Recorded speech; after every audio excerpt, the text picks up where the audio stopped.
Hey everyone, welcome to this explainer. Today, we're diving into a huge headache in the world of voice AI and how a totally new, breakthrough benchmark is finally fixing it. If you've been anywhere near building or deploying automatic speech recognition systems, you know exactly what I'm talking about. There is this massive, incredibly frustrating gap between how a model performs in a pristine, quiet lab and how it handles the messy, real world. So today, we're going to unpack exactly how to close that gap. It's literally a universal frustration for developers across the industry. You know the feeling, right? You train a model, you run it through your standard clean speech test, and boom, it absolutely aces it. But then, you deploy it. You put it in a noisy conference room, or maybe you just set it a few meters away from someone on a living room couch, and the whole thing completely falls apart. The complex interactions of echoes, reverberation, and background noise just shatter that illusion of perfection.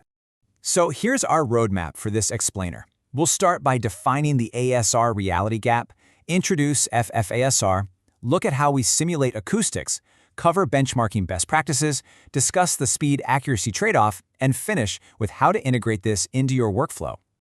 All right, let's jump right into Section 1, the ASR reality gap, moving from the lab to the living room.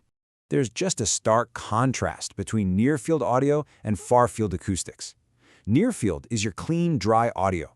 Think a close microphone headset, or an anechoic chamber used in standard datasets like LibreSpeech. But far-field? That's the messy, echoing reality. Out in the wild, you're dealing with varying microphone distances, background noise like an HVAC system humming in the corner, and totally unpredictable room geometry. And the traditional way we evaluate models just hasn't caught up to this reality at all. Just so we're all on the same page before we go further, our key metric here is word error rate, or WER. It's simply the percentage of words incorrectly recognized compared to the reference transcript. And what the data consistently shows is wild. The WER doesn't just slowly creep up when we move from clean near-field testing to complex far-field environments. It absolutely spikes. A model that looks virtually flawless on paper might suddenly have a WER that's several times higher in practice. Moving on to Section 2, introducing the FFASR Leaderboard, the very first open far-field benchmark. To tackle this massive evaluation crisis, Treble Technologies and Hugging Face actually just launched the FFASR Leaderboard. It is the very first open, community-driven benchmark designed specifically to evaluate ASR models under realistic far-field conditions.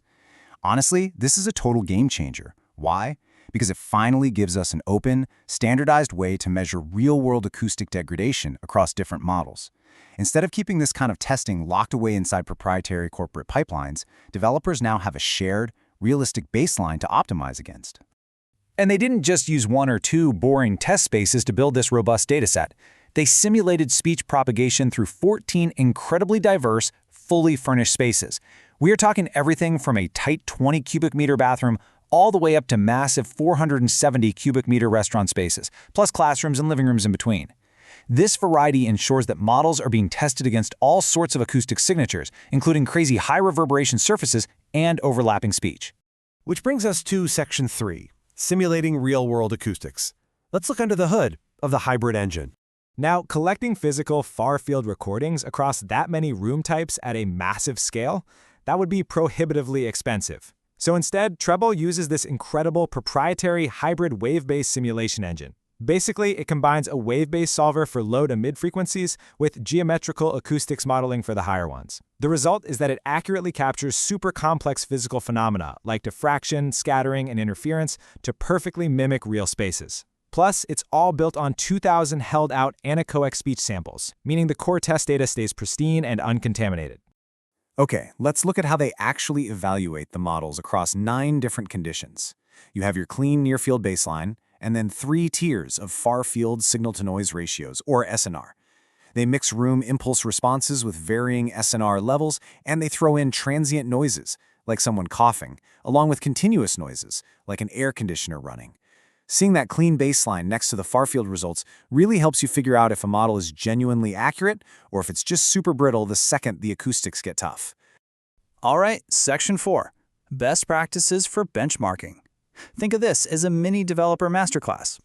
With this new tool out there, NVIDIA actually provided some official guidance, showing that benchmarking demands a systematic approach. It's way more than just running a single inference script. First, you have to define your scope and source reputable datasets, like Common Voice. Next, And this is absolutely crucial, standardize your preprocessing. Then, compute your WER using standard tools like the Jew or Python library. Visualize the results with something like Nemo Speech Data Explorer for real error analysis. And finally, log absolutely every config to ensure your tests are fully reproducible. But watch out, because there are some really common traps developers fall into here. The biggest one by far? Mismatched preprocessing. Seriously, if you fail to standardize basic things like lowercasing, non-speech tags, or how numbers are formatted between your reference transcript and your model output, you are going to artificially inflate your word error rate and completely hide your model's true capabilities.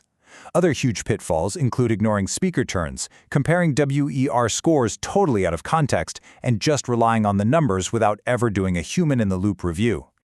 Next up, Section 5. The speed versus accuracy trade-off, navigating the Pareto front.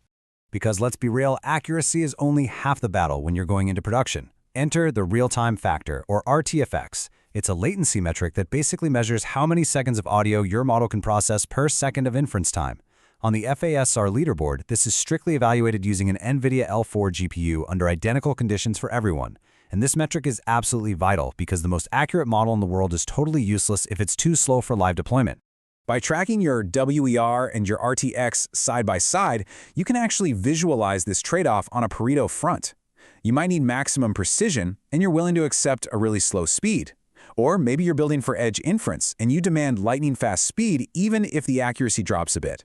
But if you want a balanced production model, top-performing open models like NVIDIA's Canary and Parakeet really shine here. They give you fantastic far-field performance without sacrificing that real-time throughput. Finally, Section 6, integrating into your workflow. How to handle testing and submission. So how can you start integrating this into your own pipelines right now? It is surprisingly streamlined. Whether you're running a Whisper variant, IBM Granite Speech, Wave2Vec2, or SpeechBrain, it's pretty much the same. You just package your code and configs, go to the Submit tab on their Hugging Face page, drop in your model ID, and let their automated harness do its thing. It runs a blind evaluation against 8 hours of held-out audio, which completely shields the test set from contamination and gives you a really honest look at how your model performs. The crazy part is, Treble and Hugging Face aren't stopping here. Their future roadmap for this benchmark is incredibly aggressive. They're actually in beta right now testing moving source splits for dynamic geometries. So think humanoid robots turning their heads or in-car speech where the driver is moving around. They're also tackling multi-talker, overlapping speech, microphone array evaluations for beamforming, and even echo cancellation tracking. It's designed to evolve right alongside the bleeding edge of voice AI. As voice interfaces rapidly expand past our phones and into smart glasses, dynamic workspaces, and chaotic environments, relying on clean lab data is just a guaranteed recipe for failure. By embracing tools like the FFASR Leaderboard, we can finally move our evaluations out of the studio and build systems that actually handle real life. So ask yourself, when you deploy your next model into a loud, echoing room, will it actually hear you? Dive into the leaderboard and find out.